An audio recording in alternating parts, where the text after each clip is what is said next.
नमस्कार. बालमानसशास्त्र आणि अध्यापन शास्त्रामध्ये एक महत्त्वाचा घटक म्हणजे वाढ आणि विकास. याबद्दल प्रत्येक वर्षी पेपर 1 असतो, पेपर 2 असतो प्रश्न हा विचारला जातो. तर त्याबद्दल आपण महत्त्वाची जी माहिती आहे ते पाहूया आणि त्यानंतर प्रश्न दिलेले आहेत तर ते पाहूया. त्यामुळे तुमची या ठिकाणी कन्सेप्ट क्लिअर होईल. ठीक आहे. वाढ आणि विकास यामध्ये आपण सुरुवातीला विकास म्हणजे काय आहे त्या ठिकाणी थोडक्यात पाहूया. विकास ही वाढीच्या तुलनेमध्ये अधिक व्यापक अशी संज्ञा आहे. विकास हा देखील बदलाचंच एक स्वरूप असतं. विकासामध्ये सुद्धा बदल हा असतोच. ओके. तर निश्चित दिशेने, संगतपणे आणि क्रमशः जो होणारा धनात्मक बदल असतो म्हणजे पॉझिटिव्ह बदल असतो, तर तो बदल म्हणजे या ठिकाणी विकास असतो. विकास हा गुणात्मक असतो, तसेच तो संख्यात्मक पण असतो. लक्षात ठेवायचं. विकास हा गुणात्मक व संख्यात्मक हा दोन्ही प्रकारचा या ठिकाणी असतो. विकास हा अनुवंशाबरोबरच बाह्य परिस्थितीवरती देखील अवलंबून असतो. त्याचे विधान आहे ते लक्षात ठेवायचे. विकास हा अनुवंशासोबतच बाह्य परिस्थितीवर अवलंबून असतो. विकास प्रक्रियेमध्ये अनुवंशाचा प्रभाव हा कमी प्रमाणामध्ये असतो. अनुवंश समाविष्ट असतो पण त्याचा प्रभाव कमी असतो. वेग हा सर्व व्यक्तींच्या बाबतीमध्ये सारखा नसतो. विकासामध्ये विकास असतो व्यक्तीचा, तो प्रत्येक व्यक्तीचा हा सारखा नसतो, भिन्न असतो. विकास हा भौतिक परिमाणामध्ये मोजता येऊ शकत नाही. बदल हे सुधारणात्मक असतात. सुधारणात्मक असतात किंवा आपण त्याला म्हणूया प्रगतशील असे या ठिकाणी बदल विकासामध्ये संभावतात. मेंदूची वाढ झाली की स्मरणशक्ती वाढते. निर्णय क्षमता ही वाढते. हे बदल विकासात्मक आहे. विकासात्मक बदल कसे असतात की मेंदूची वाढ झाली की स्मरणशक्ती वाढणार आहे. निर्णय क्षमता स्मरणशक्ती वाढली किंवा मेंदूची वाढ झाली की या ठिकाणी निर्णय क्षमता वाढेल आणि बदल विकासात्मक आहे. विकास हा मात्र न थांबता चालू असतो. म्हणजे जशी वाढ या ठिकाणी कधीतरी थांबू शकते. आपण फरक नंतर पुढे बघणार आहोत. तसाच विकास हा मात्र या ठिकाणी वाढ जरी थांबली तरीही विकास हा चालूच असतो. विकास ही वाढीपेक्षा व्यापक आणि समावेशक हे महत्वाचं आहे. विकास ही वाढीपेक्षा व्यापक विस्तृत अशी संकल्पना आहे, समावेशक आहे. विकास हा सतत होत असतो.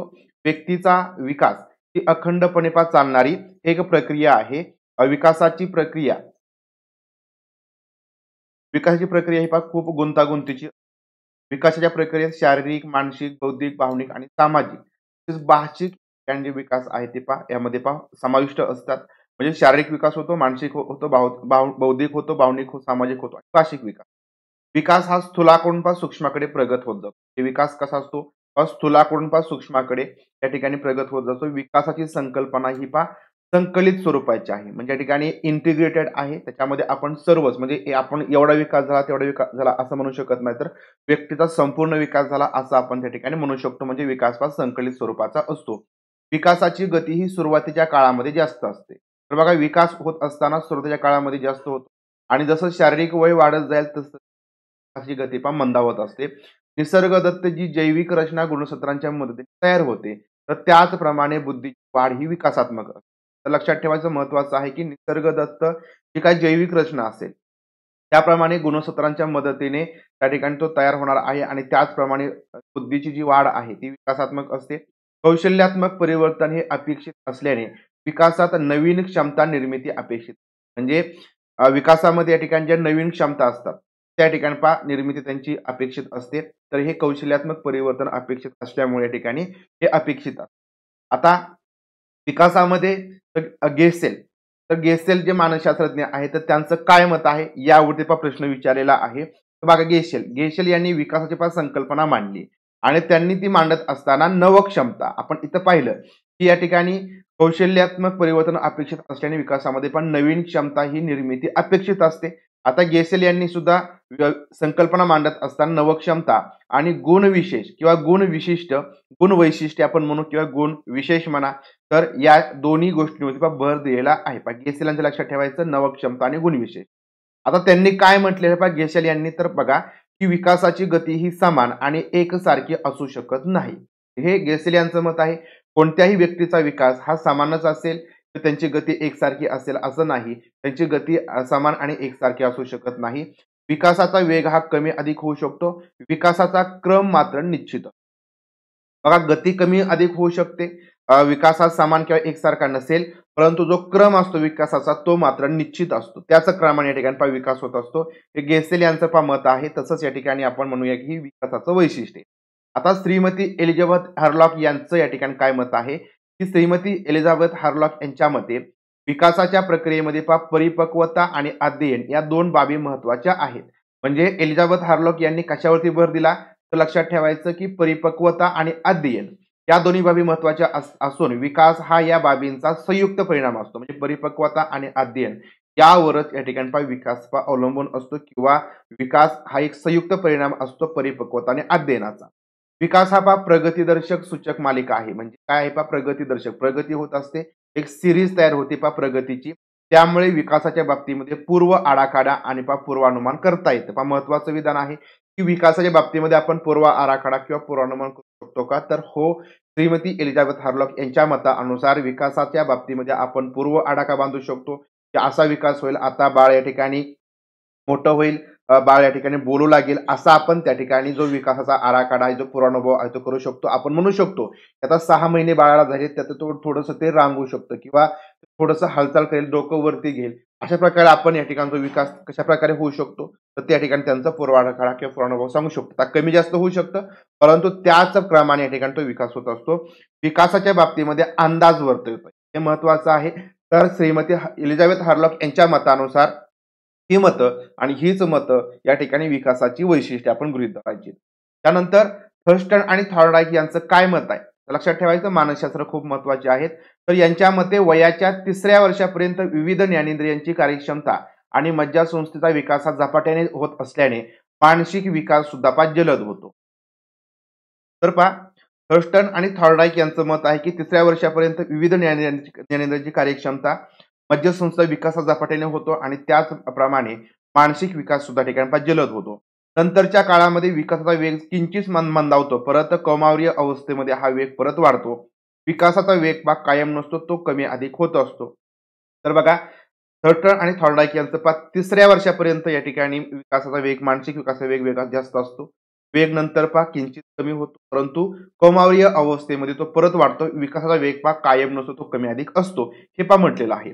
आता विकास प्रक्रियेची वैशिष्ट्ये काय काय आहेत तर बघा, ही सतत चालणारी प्रक्रिया आहे. तसेच विकास हा क्रमशः होत जातो. ज्याप्रमाणे शारीरिक विकास हा सतत होत असतो, तसाच भावनिक बौद्धिक विकास देखील सातत्यपूर्ण होत असतो. विकास प्रक्रिया ही संश्लेषणात्मक स्वरूपाची असते. म्हणजे कोणत्याही इंद्रियाच्या बदलाकडे किंवा क्षमताच्या बदलाकडे आपण संश्लेषण पाहिलं जातं. एखाद्या इंद्रियाच्या भागांचं विश्लेषण करून त्यांच्यामधील बदल पाहणं अपेक्षित नसतं. म्हणजे आपण असं म्हणू शकत नाही की पायाचा विकास एकाच पायाचा, असं नाही. आपण दोन्ही पायांचा या ठिकाणी विकास एकत्रितपणे पाहतो. त्यामुळे या ठिकाणी त्याच्यामध्ये भागफोड आपण करू शकत नाही. म्हणजे विकास प्रक्रिया ही संश्लेषणात्मक स्वरूपाची असते. विकास प्रक्रियेमध्ये व्यक्ती भिन्नता आढळते. प्रत्येक व्यक्तीचा विकास या ठिकाणी वेगवेगळा असणार आहे. प्रत्येक प्राणी जातीतील विकास प्रक्रिया ही वेगळ्या प्रकारची असते. प्राण्यांमध्ये हा वेग मानवी विकासाच्या तुलनेत जास्त असतो. तर बघा, IMP विधान आहे प्राण्यांमध्ये, ठीक आहे. म्हणजे कुठलाही प्राणी असेल तर त्याच्या विकासाचा वेग हा मानवापेक्षा जास्त असतो. तर लक्षात ठेवायचं, मानवाच्या विकासाचा वेग प्राण्यांपेक्षा कमी असतो. विकासाची गती ही प्राथमिक अवस्थेमध्ये जास्त असते. प्राथमिक अवस्था जी असते तर त्याच्यामध्ये विकास झपाट्याने होत असतो. तर थर्स्टन आणि थॉर्नडाईक यांनी हे मत मांडलेलं आहे. आपण पाहिलं, विकास प्रक्रियेमध्ये वैयक्तिक व्यक्तीचे जैविक घटक आणि तिच्या भोवतालचा परिसर याचा फार मोठा असतो. व्यक्तीच्या विकास प्रक्रियेमध्ये जैविक घटक असतील आणि भोवतालचा परिसर. व्यक्ती विकास होत असताना तो विविध अंगांनी होत असतो. शारीरिक विकास, मानसिक विकास, भावनिक विकास, सामाजिक विकास या चतुर्विध अंगाने व्यक्ती विकास घडून येत असतो. या चारही गोष्टी लक्षात ठेवायच्या. शारीरिक विकास असेल, मानसिक विकास असेल, भावनिक विकास असेल, सामाजिक विकास असेल, या चतुर्विध अंगाने व्यक्ती विकास घडून येत असतो. ही या ठिकाणी विकासाची वैशिष्ट्ये आहेत. आता काही तत्व पाहूया. विकास प्रक्रियेची काही तत्वे आहेत. तर विकास हा सामान्यकडून विशेषाकडे होत असतो. म्हणजे या ठिकाणी जनरलायझेशन कडून या ठिकाणी स्पेशलायझेशन कडे होत असतो. म्हणजे मोठ्या वस्तू आपण प्रथम आपल्या नजरेत भरत असतात, नंतर आपण त्याचा तपशील, म्हणजे आपण डायरेक्टली व्यक्तीचं शरीर पाहतो, बाळाचं शरीर पाहतो आणि नंतर मग आपण म्हणतो अरे त्याचं डोकं कसं आहे, त्याचं कान कसे आहेत, त्याचे डोळे कसे आहेत. नंतर आपण तपशीलवार त्या गोष्टी समजून घेत असतो. प्रथम मूल कलकल करतं, नंतर विशिष्ट शब्द त्या ठिकाणी ते उच्चारतं. म्हणजे डायरेक्टली आपण त्याचा गोंधळ ऐकल्यानंतर ते विशिष्ट गोष्टी आपण त्या ठिकाणी उच्चारलेल्या ऐकतो. तर हा विकास सामान्यकडून विशिष्टाकडे होत असतो. विकास हा विशिष्ट दिशेने होतो आणि तो एक साचेबंद असतो. विशिष्ट दिशेने विकास होणार आहे म्हणजे क्रमाने होणार आहे, तो साचेबंद असणार आहे. म्हणजे एका अवस्थेतून दुसरा विकास होतो. मूल आधी बसतं, मग रांगतं. अनुभवाचा फार थोडा परिणाम वर्तनावरती आणि विकासावरती होत असतो. विकास म्हणजे विशिष्ट दिशेने होतो, तो साचेबंद असतो. विकासाच्या प्रवृत्ती 2 प्रकारच्या प्रवृत्ती विकासाच्या असतात. एक असते स्थिर पदाभिमुख म्हणजे पहा शीर्षपादी. ठीक आहे, लक्षात ठेवायचे विकासाच्या दोन प्रवृत्ती आहेत पहा, स्थिर पदाभिमुख म्हणजे शीर्षपादी आणि पहा केंद्र परिसरीय. आता स्थिर पदाभिमुख किंवा शीर्षपादी या ठिकाणी विकास म्हणजे काय, की यामध्ये डोक्याकडून पायाकडे असा क्रम होतो, म्हणजे डोक्याकडून पायाकडे असा विकास होत असतो. म्हणजे उदाहरणार्थ मूल अगोदर डोकं उचलतं, नंतर छाती आणि नंतर पायावर ते उभं राहतं. तर अशा प्रकारे विकास हा बाळाचा शीर पदाभिमुखी या प्रवृत्तीने होत असतो. म्हणजे तसेच एक अजून उदाहरण घ्यायचं झालं तर त्वचा संवेदन प्रथम चेहऱ्यावर आणि नंतर पायाला जाणवती. म्हणजे या ठिकाणी चेहऱ्यावर म्हणजे काय, डोक्याकडून आपण पायाकडे जो शीर पदाभिमुख आपण प्रवृत्ती पाहतो त्याप्रमाणे या ठिकाणी विकास होत जातो. नंतर दुसरी प्रवृत्ती या ठिकाणी केंद्र परिसरी आहे. केंद्रीय परिसरी म्हणजे या ठिकाणी केंद्रबिंदू असेल तर तिथून नंतर या ठिकाणी बाजूबाजूला जो विकास आहे तो होत जातो. म्हणजे काय, मध्यवर्तीकडून परिसराकडे. उदाहरणार्थ एक खांदे अगोदर म्हणजे या ठिकाणी काय होतं खांदे अगोदर, नंतर मनगट, नंतर बोटांचा कारक विकास या ठिकाणी झालेला दिसतो. समजा या ठिकाणी काय खांदा आधी ना, या ठिकाणी खांदा आहे, नंतर या ठिकाणी मनगट आणि नंतर या ठिकाणी बोटा. म्हणजे या ठिकाणी केंद्राकडून परिसराकडे या ठिकाणी जो विकास आहे तो होत जातो. म्हणजे ही केंद्रीय परिसरी. तर लक्षात ठेवायचं, या तुम्हाला याच्यावरती प्रश्न विचारला जाऊ शकतो, केंद्रीय परिसरी म्हणजे काय किंवा स्थिर पदाभिमुख किंवा शीर्षपादी म्हणजे काय. स्थिर पदाभिमुख म्हणजे लक्षात ठेवायचं डोक्याकडून पायाकडे, केंद्र परिसरी म्हणजे लक्षात ठेवायचं मध्यवर्तीकडून परिसराकडे. नंतर विकासात सातत्य असते. विकास हा हळूहळू आणि नियोजनपूर्वक असतो. लक्षात ठेवा. म्हणूनच बाल्यावस्था, कुमारावस्था, वृद्धावस्था अशा शब्दांचा आपण वापर करतो. म्हणजे असं होऊ शकत नाही की कुमारावस्था आधी आली नंतर बाल्यावस्था. तर त्या ज्या काही स्टेज ठरलेल्या आहेत त्याप्रमाणे या ठिकाणी विकास हळूहळू नियोजनपूर्वक होत असतो. जन्मापासून काढलेल्या विविध आवाजाची परिणती ही भाषात होत असते. म्हणजे थोडक्यात हे एक उदाहरण झालं की जन्मापासून काढलेला जो काय आवाज आहे तो भाषेमध्ये परिवर्तित होतो. म्हणजे या स्टेज प्रमाणे नियोजनपूर्वक असतो. प्रत्येक भागासाठी विकासाचा वेग हा वेगवेगळा असतो. प्रत्येक भाग असेल तर त्याचा वेग वेगळा असतो. म्हणजे लक्षात ठेवायचं की सगळ्याच भागांचा विकास हा एकाच गतीने होतो असं नाही, तर प्रत्येक भागासाठी वेगवेगळा असू शकतो. शारीरिक आणि मानसिक विकास वेग हा वेगवेगळा असतो. उदाहरणार्थ हातपाय बाल्यावस्थेपेक्षा किशोर अवस्थेमध्ये झपाट्याने वाढतात. कुमार अवस्थेत मेंदू हा पूर्णत्वाला पोहोचलेला असतो. तर लक्षात ठेवायचं, मेंदू हा कुमार अवस्थेत पूर्ण झालेला असतो, त्याची वाढ पूर्ण झालेली असते. हातपायाचा जो वेग आहे वाढीचा तो किशोर अवस्थेमध्ये झपाट्याने वाढतो. विकासाच्या वेगात व्यक्तिभेद असतो. म्हणजे ज्याचा विकास आणि वाढ ही बरोबर होते, ज्यांचा विकास आणि वाढ बरोबर होते त्या बालकांचा पुढील वयातही वेग जास्त होतो. हे लक्षात ठेवायचं महत्वाचं आहे की ज्या बालकांचा विकास आणि वाढ ही पटपट होत असते त्यांचा पुढील टप्प्यामध्ये सुद्धा वेग तसाच असतो. मात्र विकासाचा वेग एका अर्थी स्थिर म्हणजे थांबलेला नाही, पण तो निश्चितता असते त्याच्यामध्ये. बालक उंच असेल तर इतर अवस्थेत सुद्धा ते उंचच दिसते. इतर ज्या काही अवस्था असतील बालक समजा एखादं बाळ आहे तर ते या ठिकाणी वाढतानीच किंवा जन्म होतानीच त्याचं वजन जास्त असेल, त्याची उंची जास्त असेल तर ते पुढच्या टप्प्यामध्ये सुद्धा त्याची उंची वजन त्याचप्रमाणे असणार आहे.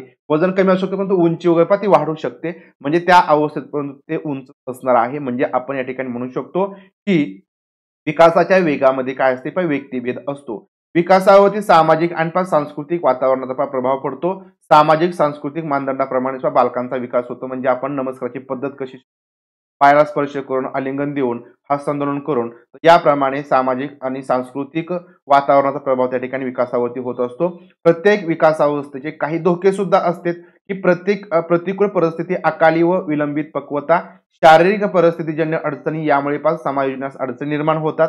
बाल संगोपनाशी संबंधितांना या धोक्याची कल्पना असली टाळता येतं. म्हणजे प्रत्येक विकासावस्थेमध्ये काही धोके असू शकतात. तर हे झाले तत्वे. विकास अवस्थेमध्ये जी काही तत्वे आहेत लक्षात ठेवायची. ही तत्वे आपल्या ठिकाणी महत्वाची आहेत. आपण पुढच्या व्हिडिओमधून जे काही विकास ज्या काही अवस्था पाहणार आहोत तर त्याच्यामध्ये हे गोष्टी आपण तिथं या गोष्टींचा तुम्हाला नक्की फायदा समजून घेण्यासाठी. आता वाढ म्हणजे काय तर बघा, आपण विकास बघितला, आता वाढ पाहायची आहे. वाढ ही एका विशिष्ट दिशेने होत असते. जसा विकास हा एका विशिष्ट दिशेने होतो तसंच या ठिकाणी होत असतं. वाढ ही भौतिक परिमाणामध्ये मोजता येते. भौतिक परिमाणामध्ये या ठिकाणी वाढ भौतिक परिमाणामध्ये किंवा या ठिकाणी संख्यात्मक याच्यामध्ये मोजता येते. किंवा लक्षात ठेवायचं, म्हणजे दोन्ही एकाच वेळेस होत नाही. एक तर आपण भौतिक मध्ये मोजू शकतो किंवा या ठिकाणी संख्यात्मक. आता ते भागावाईज किंवा जे घटक असतील त्यानुसार तुम्हाला भौतिक किंवा भौतिक परिमाण किंवा या ठिकाणी संख्यात्मक परिमाण हे ठरवावं लागतं. वाढ ही पहा संख्यात्मक असते. वाढ ही काय पहा संख्यात्मक असते. वाढ ही मर्यादित असते. ठराविक काळानंतर वाढ थांबते. वाढ ही बऱ्याच अंशी अनुवंशावरती अवलंबून असते. वस्तुतः वाढ ही अनुवंशिकच असते. एका विशिष्ट वयानंतर वाढ ही बऱ्याच प्रमाणामध्ये थांबलेली दिसते. परिमाणात्मक आणि मोजता येईल असा बदल म्हणजे पहा वाढ. पुढे शरीराचं वजन आकारमान वाढतं, उंची वाढतं, शरीराचे तापमान आपणास नोंदवता येतं, हृदयाचं आकारमान वाढतं, हाडांची लांबी वाढते, वजन वाढतं. या सर्व गोष्टी वाढ या सदरामध्ये मोडतात. वाढ हा शब्द आकाराने मोठं होणं, वजनानं वाढणं या संदर्भात वापरला जातो. निसर्गदत्त जी काही जैविक रचना गुणसूत्रांच्या मदतीने तयार होत असते त्याचप्रमाणे आणि तेवढ्याच प्रमाणात नियंत्रित वाढ होत असते. खूप IMP या ठिकाणी विधान आहे. निसर्गदत्त जी काही जैविक रचना गुणसूत्रांच्या मदतीने तयार होईल. या ठिकाणी आपण म्हणूया की ज्या वेळेस बीज रोपण होईल तर त्याच वेळेस या ठिकाणी जैविक रचना गुणसूत्र या ठिकाणी ठरलेले असतात. म्हणजे पुढे बाळाची वाढ विकास कशा प्रकारे होईल किंवा वाढ कशा प्रकारची होईल, विकास नाही वाढ. तर लक्षात ठेवायचं की निसर्गदत्त जी जैविक रचना गुणसूत्रांच्या मदतीने तयार होते त्याचप्रमाणे आणि तेवढ्याच प्रमाणे नियंत्रित वाढ होते. वाढ म्हणजे या ठिकाणी गुणसूत्रांच्या मदतीने नियंत्रित होऊ शकते. गर्भधारणेच्या वेळी ही गुणसूत्रांची मांडणी होईल, तशीच व्यक्तीची वाढ होईल, त्यात बदल घडू शकतो. खूप IMP आहे, तुम्हाला निगेटिव्ह प्रश्न इथे विचारला जाऊ शकतो 100%. ठीक आहे, गर्भधारणेच्या वेळी जी गुणसूत्रांच्या मांडणी होते तर तशीच व्यक्तीची वाढ होते, त्यात बदल घडू शकत नाही, तेवढीच वाढ होते. म्हणजे गुणसूत्र ज्याप्रमाणे ठरेल, गुणसूत्र ज्याप्रमाणे येतील म्हणजे या ठिकाणी व्यक्तीची वाढ बुटकी ठरायला पाहिजे, या ठिकाणी उंच असायला पाहिजे.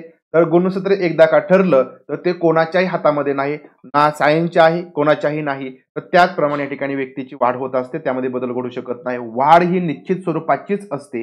गुणसूत्रांच्या मदतीने तयार होणाऱ्या जैविक रचनेवरती वाढ नियंत्रित असते. लक्षात ठेवा, गुणसूत्रांच्या मदतीने तयार होणाऱ्या जैविक रचनेवर वाढ नियंत्रित असते. तर अशा पद्धतीने वाढी बाबतीमध्ये महत्वाची वैशिष्ट्ये आपण या ठिकाणी बघितली. आता आपल्याला बघायचंय वाढ आणि विकास यामध्ये नेमका काय फरक आहे. तर वाढ आणि विकास आपण जी काही तत्वे बघितली तर त्याच्यावरूनच या ठिकाणी हे आपल्याला फरक सांगता येतो. परंतु फरक आपण बघितल्यानंतर वाढ आणि विकास ही कन्सेप्ट आपल्याला अजून पण जास्त चांगल्या प्रकारे समजेल. म्हणून आपण या ठिकाणी वाढ आणि विकास यांचा जो फरक आहे तो पाहूया. तो वाढ ही पण मर्यादित संकल्पना आहे, लिमिटेड आहे. विकास व्यापक आहे, विस्तृत आहे. वाढ संख्यात्मक बदल असतो किंवा परिमाणात्मक असतो, दोन्हीपैकी एकच आपण एका वेळेस यूज करू शकतो वाढीमध्ये. तर विकास हा गुणात्मक आणि संख्यात्मक, गुणात्मक व संख्यात्मक हे दोन्ही लक्षात ठेवायचं. गुणात्मक व संख्यात्मक विकास असतो. भौतिक मापन वाढीमध्ये शक्य असतं, भौतिक मापन विकासामध्ये शक्य नसतं. मर्यादित काळापर्यंतच वाढ होत असते, विकासाला काल मर्यादा मात्र नसते. वाढ अनुवंशावरती अवलंबून असते, म्हणून वाढ अनुवंशिक आहे. अनुवंशाबरोबर बाह्य परिस्थितीत महत्वाचे असते विकास. आकाराने मोठं होणं, वजनानं वाढणं. तसंच या ठिकाणी विकास काय असतो, दर्जा सुधारणं. विकास मध्ये लक्षात ठेवायचं दर्जा सुधारणं, क्षमता वाढणं आणि कौशल्य येणं. ही नैसर्गिक क्षमता आहे. वाढ म्हणजे काय पण नैसर्गिक क्षमता आहे. विकास तुम्हाला प्रयत्न साध्य आहे, म्हणजे तुमचा विकास तुम्ही कशा प्रकारे कराल. दर्जा सुधारायचा असेल, कौशल्य एखादं शिकायचे असेल तर हे तुमचं प्रयत्न साध्य असणार आहे. विकास बदल हे प्रगतिशील असतीलच असं नाही, म्हणजे वाढीमध्ये जे बदल होतात ते प्रगतिशील असतीलच असं नाही. मात्र विकासामध्ये होणारे बदल हे प्रगतिशील असतात, अनुक्रमिक असतात आणि सुसंबंध असतात. वाढ झाल्यावर त्याबरोबरच विकास होतोच असं नाही, म्हणजे वाढ झाल्यानंतर विकास होईलच असं बिलकुल नसतं. एकदा का त्याची उंची वाढली किंवा उंची कमी राहिली तर विकास होईलच असं नसतं. परंतु वाढ होत नसताना किंवा वाढ झाल्यानंतर सुद्धा विकास होत राहतो. म्हणजे आपण असं म्हणूया की एखाद्याची उंची नाही वाढली परंतु त्याचा बौद्धिक विकास होऊ शकतो. ते कौशल्याच्या मध्ये एखादे ते सुधारणा आहे तो करू शकतो. त्याची आपण म्हणूया की प्रगती वेगळ्या प्रकारे तो करू शकतो. म्हणजे वाढ होत नसताना सुद्धा विकास या ठिकाणी होत राहतो. वाढ संज्ञा ही शरीरातील विशिष्ट बदलासाठी वापरली जाते आणि विकासात व्यक्तीच्या संपूर्ण प्रगतीचा समावेश होतो. तर अशा पद्धतीने या ठिकाणी आपला हा फरक सांगता येतो. आता फरक बघितला, परंतु वाढ आणि विकासामध्ये काही साधर्म्य आहे काही साम्य आहे. आता काय साम्य आहे तर बघा, या ठिकाणी लक्षात ठेवा की दोन्हीमध्ये म्हणजे वाढीमध्ये आणि विकासामध्ये सुद्धा धनात्मक बदल अपेक्षित असतात. धनात्मक म्हणजे काय, पॉझिटिव्ह, बरोबर. या ठिकाणी आपण म्हणू शकत नाही की तो निगेटिव्ह झाला पाहिजे. तर विकास हा पॉझिटिव्ह झाला पाहिजे, वाढ सुद्धा पॉझिटिव्ह झाली पाहिजे.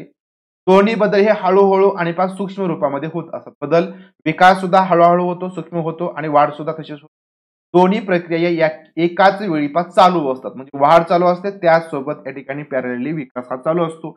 हे साधर्म्य, हे साम्य लक्षात ठेवायचं वाढ आणि विकासाच्या बाबतीमध्ये. यामध्ये आपण फरक सांगू शकत नाही.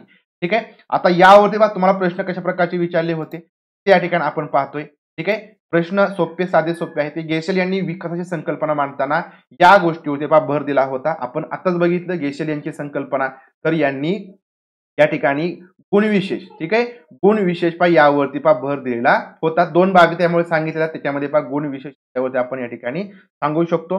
नंतर प्रश्न पुढचा आहे 21 मध्ये हा प्रश्न विचारलेला आहे की खाली दिलेल्या विधानांमध्ये वाढी संदर्भात कोणतं विधान या ठिकाणी योग्य सांगता येतं. वाढी संदर्भामध्ये आता पहिलं विधान काय आहे की वाढ ही अनिश्चित स्वरूपाची असते. ठीक आहे. वाढ ही अनुवंशिक असते. गर्भधारणाच्या वेळी गुणसूत्रांच्या मांडणीप्रमाणेच वाढ होईल असं नाही. गुणसूत्रांच्या मदतीने तयार होणार जैविक वाढ नियंत्रित नसते. आता आपल्याला योग्य विधान विचारलेलं आहे, तर ऑप्शन क्रमांक बी हे योग्य आहे. तर या ठिकाणी निश्चित स्वरूपाची वाढ असते. गर्भधारणाच्या वेळी गुणसूत्रांच्या मांडणीप्रमाणेच वाढ होईल असं नाही, तर या ठिकाणी होतेच, हे लक्षात ठेवा. आणि गुणसूत्रांच्या मदतीने तयार होणार जैविक वाढ नियंत्रित असते, हे या ठिकाणी बरोबर. ओके. म्हणून या ठिकाणी या आता प्रश्नामध्ये ऑप्शन क्रमांक बी फक्त वाढ ही अनुवंशिक असते एवढंच योग्य दिलेलं आहे. प्रश्न पुढचा आहे एलिझाबेथ हार्लॉक यांनी विकासाची संकल्पना मांडत असताना या गोष्टीवरती भर दिलेला आहे कशावरती भर दिला, तर आपण बघितलं परिपक्वता, अध्ययन आणि परिपक्वता यावरती भर दिलेला आहे. तर परिपक्वता हे या ठिकाणी याचं उत्तर येतं. प्रश्न पुढचा आहे वयाच्या 3ऱ्या वर्षापर्यंत विविध ज्ञानेंद्रियांची कार्यक्षमता व मज्जासंस्थेचा विकास झपाट्याने होत असल्याने मानसिक विकासही जलद होतो, असं प्रतिपादन कोणी केलेलं आहे तर असं प्रतिपादन थर्स्टन आणि थॉर्नडाईक यांनी केलेलं आहे. ऑप्शन क्रमांक डी. प्रश्न पुढचा आहे खाली दिलेल्या विधानांमध्ये कोणतं विधान ही विकास प्रक्रियेची वैशिष्ट्ये आहे विकास प्रक्रियेची वैशिष्ट्ये यापैकी कोणतं ठरेल, तर विकास प्रक्रियेत व्यक्तिभिन्नता आढळते या ठिकाणी असं आहे. विकास प्रक्रियेत व्यक्तीचा जैविक घटक अप्रभावी असतात. नंतर प्रत्येक प्राणी जातीतील विकास प्रक्रिया ही सारख्या प्रकारची असते. विकास गती ही प्राथमिक अवस्थेमध्ये कमी असते. आता या ठिकाणी आपल्याला काय विचारलं की खाली दिलेल्या विधानामध्ये कोणतं विधान हे विकास प्रक्रियेची वैशिष्ट्ये आहेत. आता आपण या ठिकाणी विकास प्रक्रियेमध्ये आहे ती बघितलेली आहे. आता वाढीची वैशिष्ट्ये वेगळी आणि लक्षात ठेवायचं विकासाची वैशिष्ट्ये वेगळी, बरोबर. या ठिकाणी मग कोणतं वैशिष्ट्य आहे हे आपण सांगू शकतो. तर या ठिकाणी जे वैशिष्ट्य आहे यापैकी ऑप्शन क्रमांक ए की विकास प्रक्रियेत व्यक्ती आढळते. आपण वरती बघितलं. आता हे या ठिकाणी बरोबर आहे, म्हणजे वैशिष्ट्य आहे. आता बाकी बघा की विकास प्रक्रियेत व्यक्ती जैविक घटक अप्रभावी असतात का, तर नाही, ते प्रभावी असतात. परिसर आणि जैविक प्रभावी असतात. प्रत्येक प्राणी जातील विकास प्रक्रिया सारख्या प्रकारची नसते, भिन्न, आणि विकासाची गती प्राथमिक अवस्थेमध्ये कमी दिले तर ते या ठिकाणी जास्त असते, हे लक्षात ठेवा. ऑप्शन क्रमांक ए या ठिकाणी करेक्ट आहे. प्रश्न पुढचा आहे खाली दिलेल्या विकास प्रक्रियेच्या वैशिष्ट्यांमध्ये कोणतं वैशिष्ट्य अयोग्य आहे या ठिकाणी आपल्याला चुकीचं वैशिष्ट्य यापैकी सांगायचं आहे. कोणतं वैशिष्ट्य आहे, विकास हा संश्लेषणात्मक स्वरूपाचा आहे, या ठिकाणी बरोबर आहे विकास प्रक्रियेमध्ये व्यक्तिभिन्नता आढळते. आताच आपण या ठिकाणी पाहिलं बघा, या ठिकाणी प्रश्न विकास प्रक्रियेत व्यक्तिभिन्नता आढळते. लक्षात ठेवायचं की आपण जे काय बघितलं, म्हणजे 18 मध्ये हा प्रश्न विचारला आणि 16 मध्ये प्रश्न कसा विचारला होता, तर तोच या ठिकाणी प्रश्न ऑप्शन क्रमांक किंवा पेपर 2 मध्ये 18 ला प्रश्न विचारलेला आहे तसाच. ठीक आहे. विकासामध्ये भोवतालच्या परिसरात सुद्धा वाटा असतो, हे या ठिकाणी बरोबर आहे. प्राण्यांच्या तुलनेत मानवाच्या विकासाचा वेग जास्त असतो, तर अजिबात नाही. तर मानवाच्या तुलनेत प्राण्यांचा विकासाचा वेग जास्त असतो, तर हेच आपण या ठिकाणी वरती शिकलो आहे. ठीक आहे. मग या ठिकाणी हे वैशिष्ट्य अयोग्य आहे. ऑप्शन क्रमांक डी तुमचं या ठिकाणी उत्तर येणार आहे. ओके. नंतर प्रश्न क्रमांक 7 आहे शारीरिक विकासाबाबत खालीलपैकी कोणती बाब लागू पडत नाही. कोणती बाब लागू पडत नाही हे आपल्याला सांगायचं आहे विकास हा परिमाणात्मक असतो. विकास परिमाणात्मक असतो का, फक्त परिमाणात्मक नसतो, तर तो या ठिकाणी म्हणजे परिमाणात्मक नसतो, तो गुणात्मक असतो. हे गुणात्मक व या ठिकाणी संख्यात्मक लक्षात ठेवायचंय. विकास हा संख्यात्मक आणि गुणात्मक असतो. विकास हा क्रमबद्ध असतो, हे आपण पाहिलं. प्रत्येक व्यक्तीचा विकासाचा वेग भिन्न असतो आणि विकासातील बदल हे सुधारणात्मक असतात. तर विकास हा परिमाणात्मक असतो, हे या ठिकाणी वाढीच्या बाबतीमध्ये आहे. तर विकास हा गुणात्मक व संख्यात्मक असतो. नंतर या ठिकाणी पेपर 1 मध्ये प्रश्न विचारला पेपर 1 मध्ये जास्त प्रश्न विचारले जात नाही, करू शकतात. तर खाली दिलेल्या विकास विषयीच्या विधानामध्ये कोणतं विधान असत्य आहे, चुकीचं आहे. व्यक्ती आणि वातावरण यात आंतरक्रिया होते आणि त्यामुळे विकास घडून येतो. तर या ठिकाणी बरोबर आहे. वातावरण महत्वाचं आहे. नंतर प्रगतीच्या स्वरूपात बदल होण्याच्या क्रियेला विकास संबोधतात. बरोबर आहे प्रगतीच्या स्वरूपामध्येच या ठिकाणी बदल जो होतो त्याला आपण विकास असं म्हटलेलं आहे. प्रगतिशील विकास असतो आपण म्हणतो. गुणधर्मात होणाऱ्या बदलांची जाणीव करून देणार हा विकास. बरोबर, गुणधर्मामध्ये सुद्धा बदल होत असतो, वैशिष्ट्यांमध्ये बदल होतो आणि वाढ ही विकासाच्या तुलनेत व्यापक संकल्पना आहे. आता इथं जे काय म्हटलेलं आहे हे मात्र चुकीचं आहे.